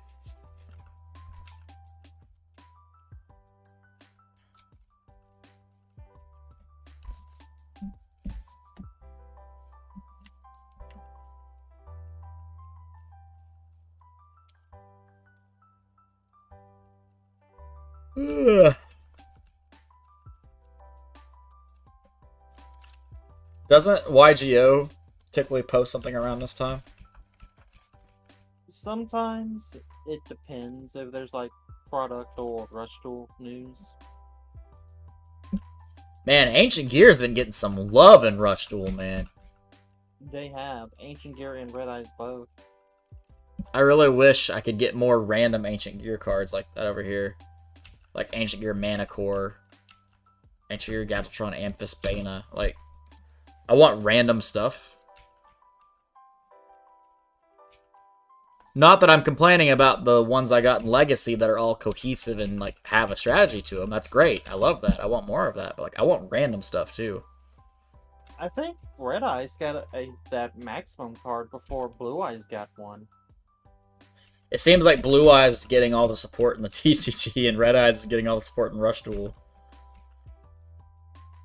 If I remember correctly, I think Red Eyes is one of the stronger like meta decks in Rush Duel right now.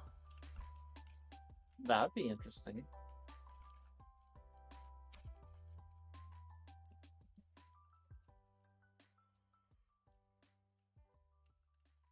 Hashtag Speed Duel never dies. Rest in peace, Speed Duel, since its last set will be this December. Or November. Yeah, it's December. It's end of December. Yeah. They're probably going to bring Speed Duel back. Oh, more than likely. Like, probably not 2025, but maybe 2026. I really hope 2025 they announce Rush Duel for the TCG. Or not for the TCG, but for America. But they gotta be really careful with how they announce that. Because if they're not careful, everyone will flock to it, and the TCG attendance will just, like, flop. I feel like in some areas, Rush Duel would be just like Speed Duel. It'll be a novelty format that only a handful of people would play, but everyone else would stay to TCG. I don't know, man. Rush Duel is different than Speed Duel by leaps and bounds. I'm not saying it's not. I'm just saying it'll be similar. People will consider it a novelty, play it for a little bit, and then like stick with it at TCG where they've pumped in more of their money. Maybe. I just hope whenever they announce Rush Duel for America, they do imports from both games to each other. That would be neat. I really could care less about Ancient Gear Tyranno, but Mana Core, Crown, Medic, Supplier, Gear Section, all of these things are awesome to me.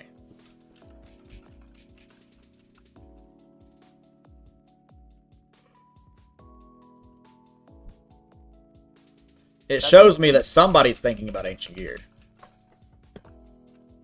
That new insect archetype has my interest. That super poly-like effect it talked about. Yeah. Or I guess super poly is probably the wrong term. It's more like quick effect poly. But like, you can use your opponent's monsters. Well, that's what I'm talking about. Super poly lets you use both sides of the field. Yeah, it's like super poly, but without the you cannot respond to it thing.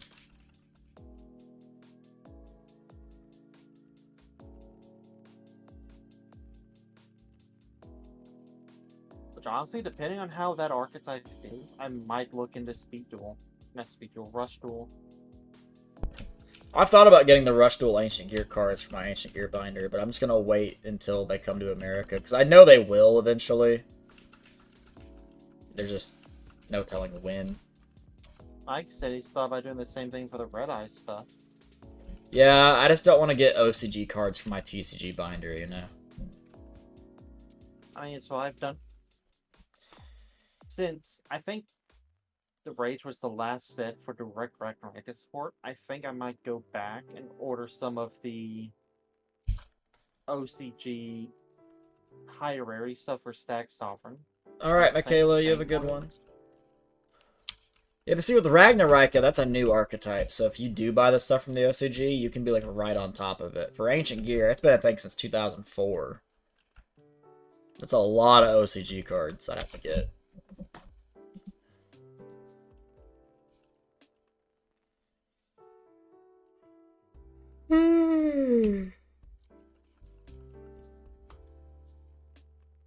I'm probably not long myself before going to bed.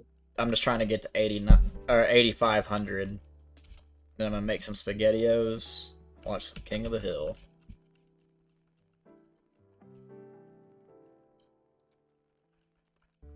So I've got 45 more encounters to go.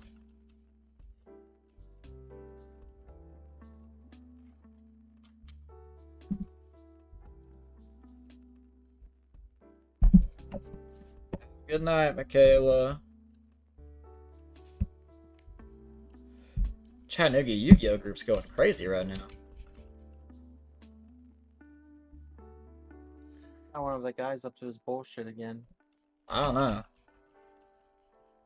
see a bunch of different people texting.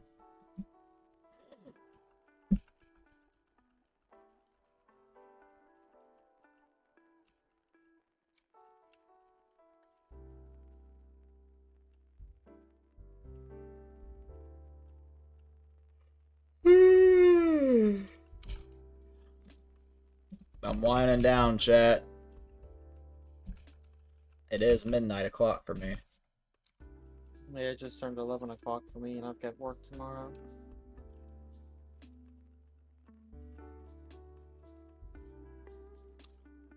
So how are you feeling about your battle loss for the regional?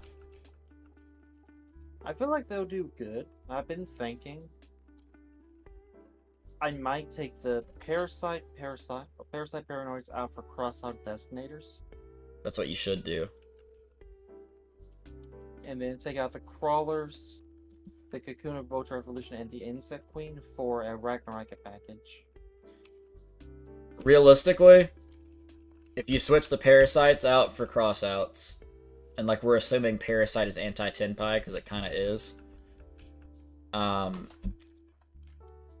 really all you need for Tenpai is just to do your normal combo and end on Scary Moth. How much defense does Scary Moth have? Like 23.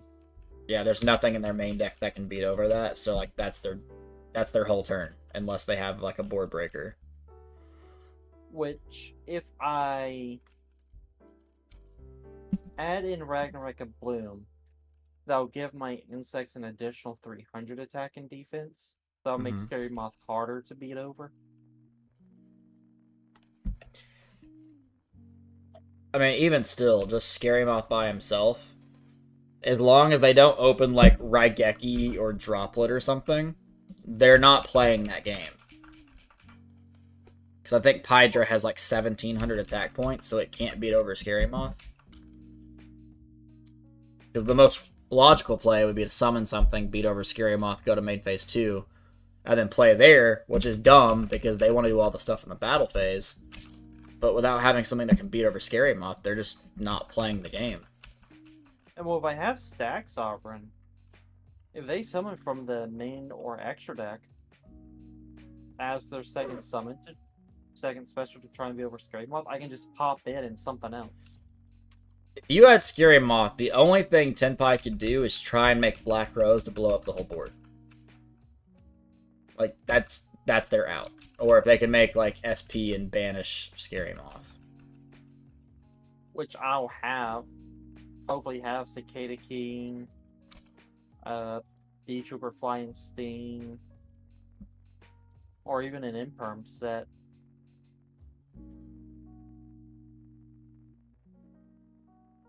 But what Insects needs is Spell and Trap Negation. You're telling me, man. Ancient Gear needs negates I can use. Dragon is just awful. It's usable, but Usable, but not practical. But there are better options to summon instead of Dragon. A better option would be Regulus. Part of me's been thinking about putting Regulus back in. I just don't think I need it. It feels like a win more. Like, realistically, it's only going to do me any good going first. And going first, I want to use all the stuff I side in. I want to use Heat Wave. I want to use Clockwork. I want to use Dimensional Barrier. I don't want to have one Omni and pass, you know?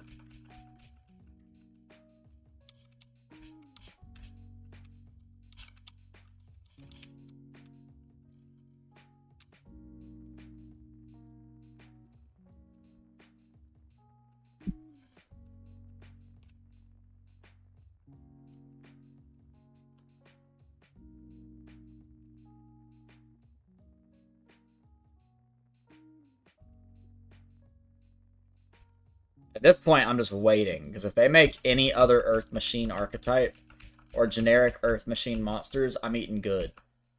Because I have an actual pure deck that can stand on its own 2 feet by itself.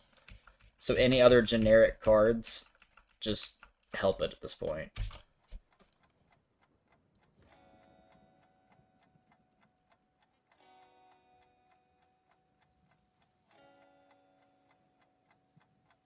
But when we get Supreme Darkness in February? January? We get Supreme Darkness in January. There's going to be a new TCG exclusive archetype. And it could be anything. It could. I'd seriously doubt it'd be an Earth Machine, but you never know. Yeah, our schedule right now, I cannot tell you the days off the top of my head, but we get Supreme Darkness in January. Then I believe beginning of February we get the Blue Eye Structure deck, and end of February we get Maze of the Masters, I think. That could be mixed up. It could be Maze of the Masters at the beginning and Structure deck at the end. I think it's the former, though.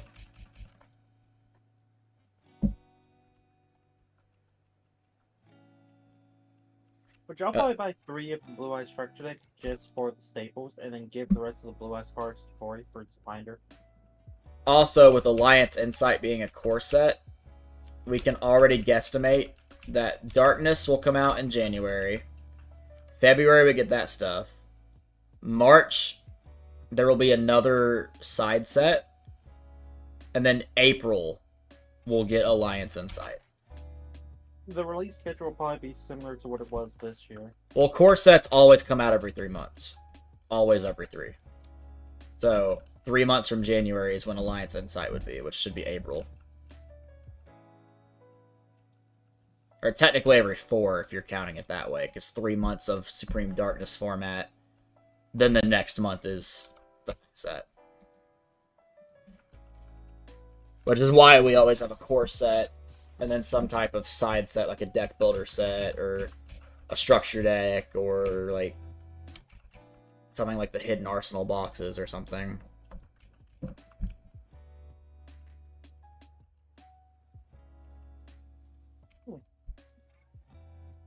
And speaking of Hidden Arsenal, I think the next thing that YGO will announce will show would be the Necron stuff for the Terminal World set. Oh, that reminds me. So, if I had to make a prediction here, our schedule for the TCG is probably going to look like January, Supreme Darkness.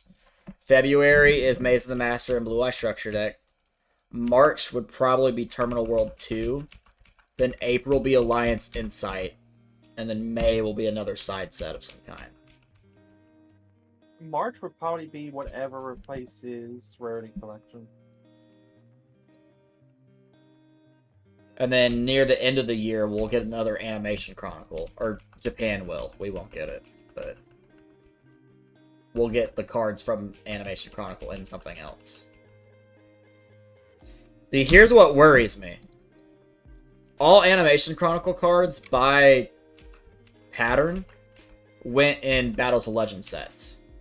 However, this year's Animation Chronicles go into a Maze set. So I don't know if it's just a one-of thing where they're going in Maze, or if they're just stopping production of Battles of Legend stuff. Which wouldn't surprise me if they did, because Battles of Legend have gone on for a long time. No, the Earthbound stuff was in Animation Chronicles, but we got it in Maze. Really? I think so.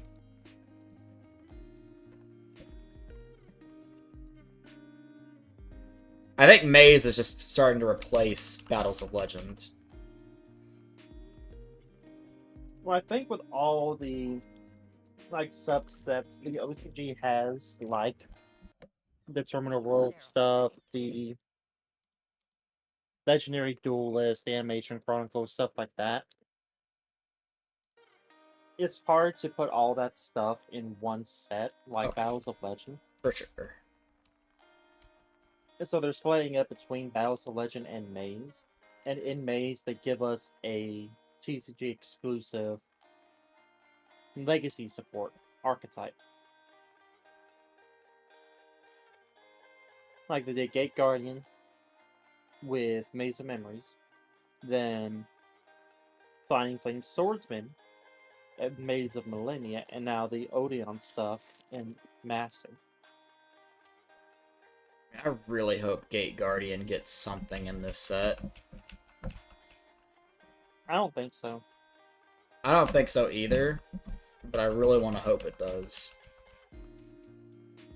If it did, it would be some kind of TCG exclusive, but I don't see that happening.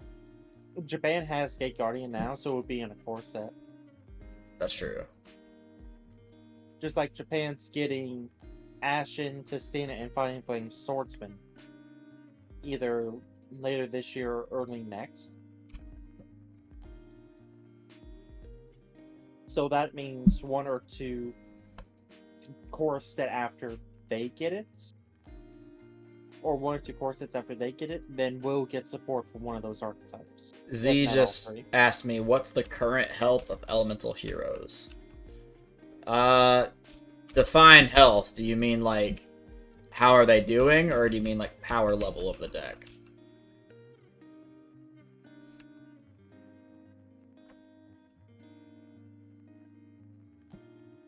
Oh, Evil Heroes is getting stuff in.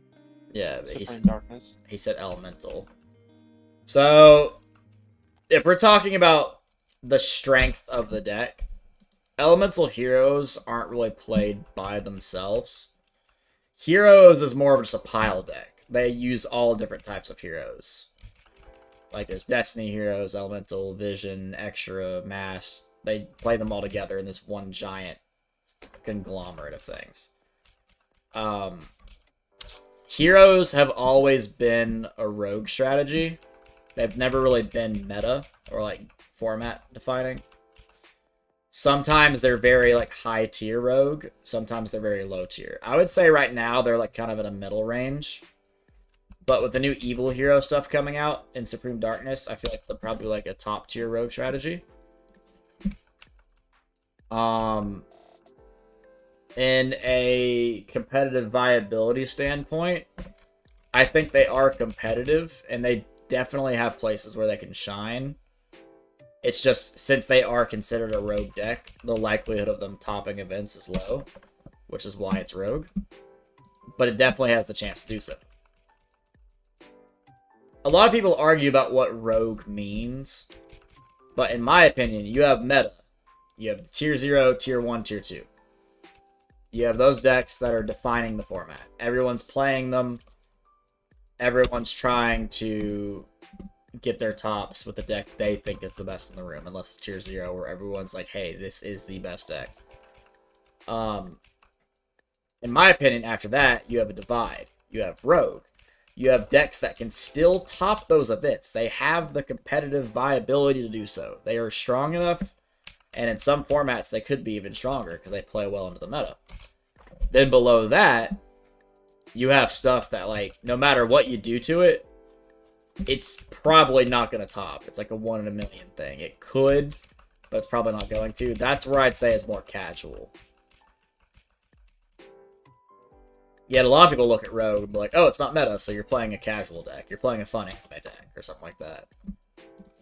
But not all anime decks are Rogue decks. I mean, there's some Rogue decks like Sword Soul right now. Sword Soul's not meta, but it used to be. But it's a Rogue deck currently. When I played, it was a good deck, but you get called a weeb for it. I mean, yeah, that sounds about right. Me and my buddies have been called the anime duelists. We've been called the casual players. We've been called everything under the sun.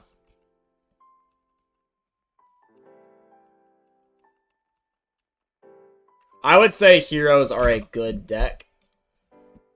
I wouldn't say they're meta, but they're definitely a good rogue deck.